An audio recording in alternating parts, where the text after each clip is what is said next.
ہونا یہ چاہیے۔ مغرب کی نماز مسجد میں ختم ہو گئی، اب اپنی عمارت سجی ہوئی ہے تو اس کی بتیاں بھی بھلے آن کریں، گلی میں، روڈوں پہ، جہاں بھی آپ نے سجاوٹیں کی ہے، مغرب کی نماز مسجد میں پڑھ کر، با جماعت پڑھ کر آپ نکلیں، اور اب اپنی بتیوں کا حساب کتاب کریں جلانے کا۔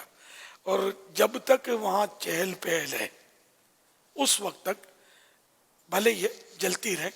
اب چہل پہل ختم ہو گئی تو بتیاں بند کر دیں۔ اور اگر کہیں ساری رات چہل پہل ہے تو بھلے ساری رات بتیاں جلتی رہیں اور فجر پر بند کر دی جائیں۔ تو اس حساب سے آپ اپنے طور پر یہ غور کر لیں۔ گھر کے اندر بھی اگر آپ نے چراغاں کیا ہے تو گھر میں گھر کے افراد موجود ہیں تو ٹھیک ہے، مطلب وہ چراغاں ہے، جب یہ آپ سونے کی تیاری کریں، اب سونے لگیں، سارے سو جائیں گے، تو اب یہ چراغاں کا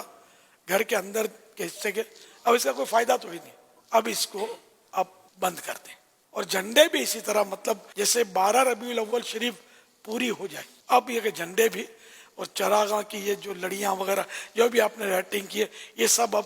سمیٹ لیں، اتار لیں، اور حفاظت کے ساتھ یہ جھنڈے، بینرز، بتیاں، یہ سب حساب جو بھی ہے، اس کو باکس وغیرہ جو آپ نے بنائے ہو تو اس میں احتیاط سے یہ سب رکھ دیں۔ آئندہ سال کام آئیں گی یہ ساری چیزیں،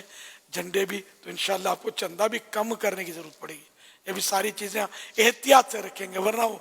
جھنڈے اور یہ سب اگر ضائع کر دیے تو ظاہر ہے کہ پھر ضائع کرنے کا اپنا وبال ہے آخرت میں، جان بوجھ کر اگر کسی نے اس میں ضائع کیا، کوتاہی کی تو